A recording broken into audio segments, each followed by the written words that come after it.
Pagbati po mga kababayan, patuloy po kayong nakikinig sa tinig ng karunungan nais pong baliwalain at pawalaing bisa ng ilan sa mga opisyal at nakaupo po sa ating pamahalaan ang tinaguriang Cabral Files o tinatawag din po ng iba na Leviste Files. Ito po yung alleged documents, alleged files na inilabas po ni Representative Leandro Leviste na batay po mismo sa kanya, mismong si former Undersecretary Catalina Cabral po ang nagbigay sa kanya noon. Yung files po na yon o documents po na yon mga kababayan ay naglalaman po ng samut-saring impormasyon na maaari pong makatulong sa pag-iimbestiga dyan sa flood control projects anomaly. At sa pamamagitan din po ng Cabral Files o Leviste Files na yan, maaari na pong matukoy ang ilan sa mga big fishes. Hindi nga lang ilan maaari pong matukoy kung sino-sino pa ang mga dapat na mapanagot dyan sa napakalaking katiwalian sa pamamagitan po ng nasabing proyekto. Sapagkat doon po sa documents po na yan ay nakasaad ang mga pangalan ng mga politiko na tumanggap ng budget mula po sa DPWH, partikular yung mga binibigyan po ng dating undersecretary. Nakalakip din po doon sa dokumento na yon ang halaga at maging yung mga proyekto na kung saan di umano'y doon daw nakalaan yung pondo po na iyon. Ngayon, nais pong ibasura yan. Nais pong pawalaing bisa at wag nang bigyang halaga at wag nang iugnay pa at gamiting ebidensya sa pag-iimbestiga ng flood control yang nasabing dokumento. At ang pangunahin na nagsabi na irrelevant na, wala nang bisa, wala nang halaga, itsapwera na, yang dokumento na yan, abay walang iba, kundi mismong ombudsman natin, si Boying Remulla. Mantakin ninyo mga kababayan hindi pa nga nasisimulang siya sa atin talaga. Hindi pa nga napapalalim yung pagsusuri nila doon sa alleged files na yon. Abay, gusto na nilang baliwalain. Samantalang, naglabas naman ng mga factors, ng mga katunayan na talagang yung hawak na dokumento ni Leandro Leviste may katotohanan at talagang maaaring gamiting batayan sa investigasyon. Pakinggan ninyo, mga kababayan, kung papaanong binaliwala ni Boying Remulla yung hawak na Cabral Files ni Representative Leviste. Ito po ay isang programa ng DZRH kung saan naimbitahan itong si Boying. At pakinggan ninyo ang kanyang naging pahayag. Mr. Ombudsman, kamusta yung ating paglilingkod dyan ngayon? And, Basta araw-araw, we update? get something done. Okay. Yun ang mahalaga. Naku po, we get something done. Cases are there. They're being investigated. Marami kaming developments na nangyayari. Marami tayong lalabas na kaso. Naku po, yan ka na naman. Magsasabi kung anong lalabas. Basta't lalabas yan. Mas importante yun. Basta malalaman nyo na lang kung may warrant of arrest. Naku po. Kasi nagagamit Nagagamit yung mga updates Tapos ano pa, Tapos binabaliktad. Ito naman kasama niya, isa ring pampalakas ng loob Isa ring kumbaga supporter Nagagamit daw yung update para daw mabaliktad. Hindi. Ang sabihin ninyo, masyado kayong nagmamagaling. Paano itong si Boying nung nakaraan taon, sinakyan yung sinabi ng Pangulo na kesyo bago raw magpasko, may makukulong na big fish. Ayan, lumipas na Pasko nila. Nag-New Year na nga, lumipas na rin. Yung traslasyon ng Nazareno nila, lumipas na rin. Pero sino ang naipakulong? Wala, Diskaya. Kontraktor. Yung big fish, natupad ba? Hindi. Kaya itong si Boying, wala nang lakas ng loob na magpapa-presscon pa. Di ba mahilig sa dati yan, presscon? Mahilig lagi sa patawag sa media, mahilig lagi sa live. Nung napahiya, wala nang maiharap na muka. Tapos ngayon, nasasabihin nila, pag nagbibigay kasi kami ng updates, nababaliktad Unggoy, napahiya kayo kasi masyado kayong nagmamagaling. Tuloy natin. Workout. Gagawing issue. Halimbawa, one of the issues yung Cabral Files. Ayan. Gagawin mong issue yun. Bakit hindi? Authenticate, ganito gagawin mo. Wala yun. What? Alam mo, the document he got when Cabral was alive is not the same document as when she is dead already. Naku It's just po. nobody to authenticate it. This is Congressman irrelevant na yun. Irrelevant na yun. Isipin ninyo, irrelevant na raw. Sabi nung isa niyang kasama, halimbawa, yung Cabral Files, isipin ninyo gawing issue yun. Bakit hindi gagawing issue? Dating undersecretary ng DPWH, si Catalina Cabral. So, bakit hindi gagawing issue? Bakit hindi pag-uusapan? Hindi ko kilala kung sino itong matandang to Yung kasama nila sa DZRH sa executive session Kung sino ka man. Eto, tanong ko sa'yo.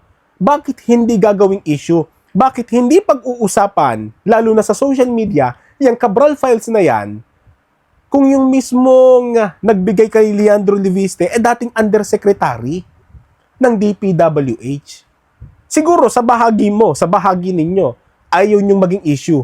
Kasi nga, baka mabuko, baka matunto na doon sa Cabral Files, kasama yung boss natin.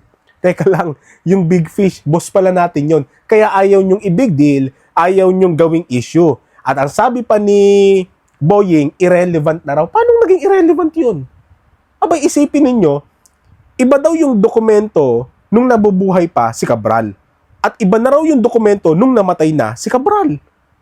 Abay, mantakin mo, inimbestigahan mo ba, Boying, yung Cabral Files na yan? Nagsuri ka ba ng napagkalalim-lalim dyan? O baka naman nung tinignan mo Cabral Files, nakita mo yung pangalan ng amo mo, ayan. Huwag na nating palalimin pa ang investigation at baka matunton. Baka maituro pa si boss, mahirap na. No, ano yan? Hindi po ba? Kung ikaw talaga ang ombudsman, kung talagang magaling kang ombudsman at wala kang kinikilingan, hindi ka nagagamit sa politika, hindi ba kahit maliit o malaking ebidensya na maaaring makapagturo sa mga naging tiwali sa ating bayan, di ba pagtutuunan mo ng pansin? Itong Cabral Files na to, hindi lang ito maliit na dokumento kung tutuusin. Isa ito sa maaaring makapagtukoy ng mga tiwali na gumamit at lumustay sa kaban ng bayan, sa sarili nilang bulsa.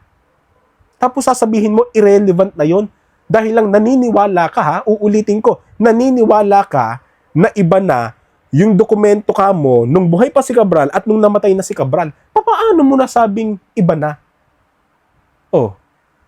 Pambihira naman, Boying.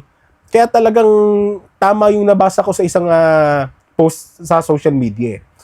Etong si Boying, allergic na allergic dyan sa Cabral Files. Sa totoo lang, may nabalitaan ba kayo na nagkaroon siya ng interest dyan, mga kababayan? Wala Sa lahat ng balita, ang napakinggan ko lang, dinedenay niya ng dinedenay. Binabaliwala niya ng binabaliwala. At ngayon, sa nangyayari ngayon, target na niya si Leandro Leviste for character assassination. Nais niyang pawalaing bisa si Leviste mismo. Para ano? Kung talagang hindi naman totoo yung hawak ni Leviste, bakit gagawan mo ngayon ng issue tungkol doon sa negosyo ng representante? Pansinin nyo, mga kababayan, simulan nang ilabas ni Leviste yung Cabral Files na yan, ang dami nilang kaparaanan para pasinungalingan yung Cabral Files na yan. Nung una, kesyo ninakaw daw ni Leviste, sa pilitan daw, puwersahan daw na kinuha ni Leviste yung Cabral Files sa laptop o computer ng yumaong undersecretary. Sa makatuwid, di tama nga, di legit nga yung hawak ni Leviste. Kung totoo man na ninakaw ni Leviste, puwersahang kinuha ni Leviste yung files na yon sa computer ni Cabral, di parang yun na rin sinabi na authentic nga, legit nga yung hawak ni Leviste. O paano kasi, nakafocus lang sila sa character assassination. Ang gusto lang nilang palabasin, magnanakaw yan si Leviste. Hindi na gamit yan o hindi nadaan yan sa tamang procedure. Ninakaw niya yan, sa pilitan niyang kinuha yan. Para pag narinig ng taong bayan yon, ay oo nga, wag na nating paniwalaan. Ganun ang iniisip nila. Kumbaga, magiging sinungaling si Leviste, magiging masama yung imahe ni Leviste sa harap ng taong bayan. Yun ang iniisip nila, kaya ginawa nila ng kwentong ganun. Ang hindi nila alam, nag-iisip ang Pilipino. Kung talaga ninakaw niya yun, di ibig sabihin po, totoo nga, legit nga. Kasi sa mismong laptop ni Cabral, kinuha kanyo. Di nagbago na naman ngayon ng kwento. Kung ano-ano ng kwento, kesyo tinakot daw ni Leviste si Cabral. Tapos ang issue ba, bakit daw nilabas lang ni Leviste yan nung patay na si Cabral? Yun daw ang katunayan na iba na raw ang dokumento. Unggoy ninyo. Ang sabihin ninyo, hanap kayo ng hanap ng kaparaanan para yung Cabral files na yan, hindi na mapagtuunan ng pansin ng mamamayang Pilipino. Tapos ngayon, winawalang bisa nyo na, direktahan ninyo, pinipwersa ang sambayan ng Pilipino. Huwag na nating kalkalin yan. Ang bihira kayo. Kasi Sino ang tatayo doon? Unless he has other evidence to show that everything there is gospel truth. Anong gagawin ko? Makikipagtalo ako sa wala walang yun. basihan. Di ba? Basihan na nga yun eh. Yun na nga mismo basihan mo. Ang sabihin mo lang, ayaw mong gawing basihan yon. Kasi nga, maaaring nakita mo na yung pangalan ng amo mo. O kung hindi man ang amo mo, yung pangalan na nais-proteksyonan ng amo mo. Nung makita mo yon, teka, bata ng amo ko to eh, wag na. Mahirap na, patay ako sa amo ko nito. Yun ang sabihin mo, Boying. Kaya wala kang kainte-interes. 'Di ba? Sabi na nga mismo ni Leandro Leviste, bakit hindi mo pinagtuunan ng pansin yan? Ipinipilit na nga, nagsikap na nga yung representante na ipaabot sa ombudsman yung files na yan, pero wala raw pumapansin dyan sa inyo sa ombudsman. Oh. Nung umugong yung balitang yon, eto ka ngayon, lumabas ka sa media, biglang naghamon ka kay Leviste. Ay, ibig sabihin, kung hindi umugong yon, wala kang pakialam talaga kay Leviste. Hindi mo pagtutuunan ng pansin. Ako po, mahirap yun. Huling-huli. Makikipagtalo ka. Naghahanap ng atensyon eh. Oh. Hindi mo bubigay yung atensyon, di ba? Naghahanap ng atensyon para kahagat ka ba? ad hom na ngayon. Sinasabi niya ngayon papansin sa Leviste. O, stick to the argument. Huwag ka mag-a-ad hom. Kahagat ka. Kasi marami siya ibang problema eh. O, ito na. Yung prangkisa niya, iniimbestiga na ngayon eh. Oh. Yung violation Yung of franchise. Yung Oh. national Kasi franchise. dapat yan, yung franchise, hindi mo ninenegosyo. Eh, yung batang-bata ka, ninenegosyo mo yung franchise. Mhm. Which Wala, happened. wala ka ba kahihiyan? Mhm. Anong klaseng tao yan? Mhm. Anong klaseng Pilipino yan? Mhm. Diba? National franchise. Diba? National franchise. Renewable energy, critical to the national life. Tapos ganun lang. Mhm. Na-split. May benta mo, fi-flip mo lang. Na-split. Nanay mo pa, senador? Naku po, ang tanong, ombudsman, napatunayan mo na ba yung paratang mo? Na sa Leviste talagang ninenegosyo yung prangkisa na yan. Alam nyo mga kababayan, bukod na usapin yan. Yan ang isusunod nating tatalakayin sa video natin pagkatapos nito. Yan ang susunod nating i-upload. Yang tungkol sa prangkisa na yan. Ayoko lang kay Boying, eto pa eh. Sabi niya, iniimbestigahan na yung prangkisa ni Leviste. Sa makatuwid, pag sinabing iniimbestigahan, wala ka pang resulta na nakukuha eh. Hindi mo pa natitiyak kung talaga bang ninenegosyo na Leviste yan o hindi. Pero tignan ninyo, huling-huli sa pananalita. Anong tabas ng dila ang inilalabas ni Boying pagdating kay Leviste? Pinapatanggap niya na si Leviste lumabag na sa batas sa pamamagitan ng pagnenegosyo ng prangkisa. E paanong lumabag sa batas kung nag-iimbestiga ka pa lang? Kung meron ka na palang resulta, bakit nag-iimbestiga ka? Diba? Kasi kung may resulta ka na pala sa sarili mo, bakit ka pa mag-iimbestiga? Alam mo, para kang si Attorney Claire eh. Walang pinagkaiba kay Claire to eh. Si Claire puro paratang, puro ad hom, kahit hindi pa tapos ang investigasyon. Oh. Bakit ang hindi mo tutukan na yung flood control projects mo? Bakit bigla kang pipihit dyan sa prangkisa na Leviste na nananahimik? Kundi ako nagkakamali, yung tinutukoy ni Boying dito, 2023 nagka-issue. Yung issue na kanyang pinupukol kay Leviste. 2023 pa yon. Bakit ngayon mo lang i-bring up? Oh, dahil ba sa nagmamalasakit ka kuno? O baka dahil sa character assassination na naman to? Sa isang tao na ang hangad mabigyan ng hustisya ang sambayan ng Pilipino at naglabas ng ebidensya, tapos yung ebidensyang yon lalaban sa'yo. Lalaban sa kagustuhan mo at ng amo mo. Oh. Gusto nyo ibahin yung usapan? Yun ang pag-usapan muna natin. Bago lahat. Nako po. Pag-usapan daw muna ang prangkisa na Leviste bago lahat. Bago ang flood control. Bago ang anomalya. Bago ang malawakang katiwalian. Prangkisa muna talaga ni Leviste. Boying naman. Mahiya ka naman sa buto mo. Binigyan ka na ng pangalawang buhay ng langit. Tapos eto ka ngayon, sasagarin mo na naman ng Diyos. sa kabalintunaan ng pinagsasasabi mo. Mahiya ka naman. Kahit konting pagbabalik tanaw na lang, kahit konting utang na loob na lang sa langit, sa pamamagitan ng paggawa mo ng mabuti, masuklian mo na binigyan ka pa ng pangalawang buhay ng Diyos. Hindi ko alam kung pangalawang buhay pa yung ibinigay sa kanya o pang ilan na. Hindi po ba? Oh. Ganyan ka tindihan si Boying. Pero hindi lang si Boying ang nais na magbasura dyan sa Leviste Files, sa Cabral Files. Meron pa nasa House of Representatives, si Ridon, si Terry Ridon, na isa ring bida-bida. Oh, hindi ko lang nakuha yung balita kay Ridon eh. Pero meron pa eh. Ito, kilala nyo to eh. O, ayan no? Sabi ng Philippine Star sa kanilang balita, Senate President Vicente Soto III on Friday downplayed the significance of the flood control documents left behind by the late Department of Public Works and Highways Undersecretary Maria Catalina Cabral, saying budget records are more crucial in uncovering alleged corruption. Ang sabi raw ni Soto, focus on DBM files, not Cabral files. Soto, ikaw na mismo ang naghayag noon sa isang Senate hearing na si Cabral nag-text sa'yo at ikaw ay inaalok ng 500 million pesos para sa proyekto na nais mong paggamitan nung nasabing inialok niyang budget sa'yo. Si Cabral mismo yon. Tapos, ikaw mismo ang magsasabi na mag-focus sa DBM files at wag sa Cabral files. Alam mo namang si Cabral, meron ng ginagawang kalokohan pagdating sa pamamahagi ng budget. Tapos ayaw mo pa rin mag-focus dun sa dokumento niya. Ang DBM files ay naglalaman lang ng numero, ng halaga, pati ng proyekto. Pero yung Cabral files, dyan mo mabubusisi, dyan mo makikita, teka, papaano ba ginamit yung pondo? Sino ba ang gumamit ng pondo? Sino ang proponent ng proyektong to? At bilang proponent, magkano ang nakuha niya sa proyektong yon? Ang DBM files, wala ang pagtatalo. Pwedeng gamitin yan. Gamitin niyo po yan. Mga nasa investigation team. Gamitin niyo yan. Pero hindi pwedeng, porke may DBM files, babaliwalain ng Cabral files.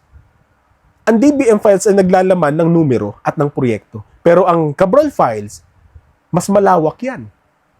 Maituturo niyan, sino ba ang naglustay ng ganitong halaga sa ganitong proyekto? At ang tanong, ang proyekto ba na to tapos o hindi?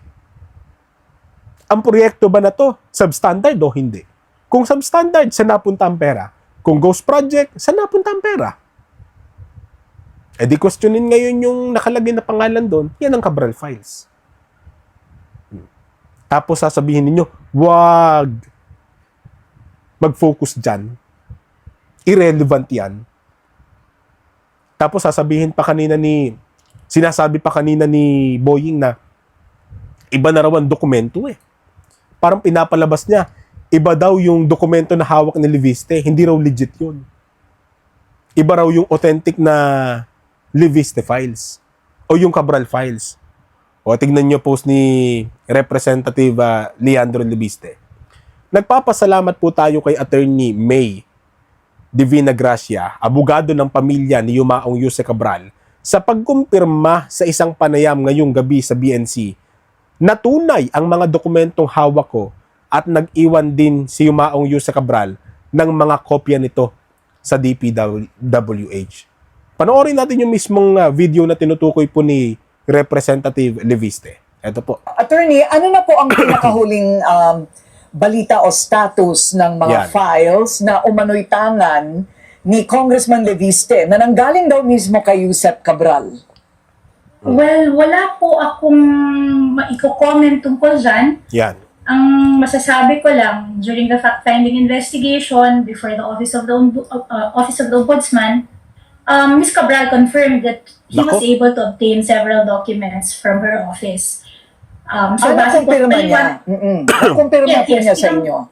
Kinonfirm niya po ito sa mga investigators ng Office of the Ombudsman. At, yes. So base po sa paliwanag niya, si Congressman Leviste is in possession of genuine copies of documents from her office. Pero kung alin po to alin po itong mga documents na to na hawak ni Congressman Leviste, hindi ko po ito masasagot. I guess the best person to address this would be Secretary Dizon, because ayon po kay Ms. Cabral, she left all copies in her office before she was asked to tender her courtesy resignation. O, di ba? Kumpirmado. Abogado po ni Cabral yan. Na itong si Cabral, nagbigay kay Leviste ng kopya. At hindi lang kay Leviste, pati kay Dizon may kopya ng mga dokumento na yon. Ano yung dokumento na yon? Ano pa ba yung ilalabas ni Leandro Leviste na dokumento? Di ba hinahamon niya nga rin si Dizon na maglabas din ng dokumentong yun? Di ba hinamon niya si Dizon na kung peke itong dokumento na hawak ko, ilabas mo yung kopya nyo. O bakit hindi makapagpalabas? Sasabihin pa ni Dizon na wala raw, di raw totoo yun. Samantalang abogado ni Cabral nagsasabi, totoo, merong kopya si Dizon, merong kopya ang DPWH. At alam din ng ombudsman na sa Leviste may kopya. O bakit ngayon sasabihin ni Boying, irrelevant yun? Kinumpirma mismo ni Cabral sa ombudsman, meron sa Leviste niyan, meron ng DPWH niyan, may mga kopya sila niyan. Ano pa ang isang katunayan na etong si Leviste ay humahawak ng isang dokumento na original, legit, mula sa mismong Yumaong Cabral. Post niya po ito. Panoorin, CCTV footage na Kong Leandro at Yumaong Yuse Cabral na maayos na nag-uusap tungkol sa DPWH files noong Setyembre 4, 2025. Panoorin natin ang nasabing CCTV. Kuha ito ng pagpunta ni Batangas 1st District Representative Leandro Leviste sa opisina ni dating Public Works and Highways Undersecretary Catalina Cabral noong September 4, 2025. Sa videong ito, nakuha pasado alas 5 ng hapon na, makikitang lalabas si Leviste mula sa opisina ni Cabral at pupunta sa programming office sa kaparehong floor. Kasunod niya si Cabral. Sa isa pang kuha ng CCTV, lalabas si Cabral at Leviste mula sa programming office. Si Leviste may hawak na mga papel habang tila may ipinapaliwanag sa kanya si Cabral. Oh, paano ngayon sasabihin ni Boying na irrelevant yan? Bakit ngayon sasabihin ni Soto na mag-focus na lang sa DBM files kaysa Cabral files? Paano ngayon sasabihin ni Redon na baliwala na, basura na ang Cabral files na hawak ni Leviste? Kung may mga ganitong kalalaki at kabibigat na ebidensyang nagpapatunay mula sa CCTV footage ng pagkikita ni Cabral at Leviste hanggang doon sa mismong attorney ni Cabral na nagkumpirma na meron pong hawak na kopya si Leviste pati ng DPWH na ibinigay mismo ni Cabral. Paano ngayon nila sisirain ang imahe ni Leviste niyan? Abay, taong bayan ang makakalaban nila. Kung sila ay gumagawa ng kaparaanan para sa political interest nila dahil sa mga kaalyadong pinagtatakpan nila, ang taong bayan hindi nila matitinag. Lalabas at lalabas ang katotohanan. Lalabas kung ano yung talagang mga pangyayari at napakahirap pagtakpan yan. Sisingaw at sisingaw lagi ang katotohanan. Pagtakpan mo man ang sandamakmak na lupa ng kasinungalingan, pagka ang katotohanan ng umalingasaw, kahit sa kaliit-liitang butas, lalawak yan. Tignan ninyo. Hindi nila masiraan. Hindi nila tuluyang makarakter assassinate si Leviste sa taong bayan. Bakit? Abay, bibigat nga ng mga ebidensya na nagpapatunay na yung hawak ni Leviste, totoo yun. Sadyang sila na lang din ang naglolokohan dyan sa mga grupo nila. Lalo na yung mga vlogger ng mga yan na talagang todo depensa pa.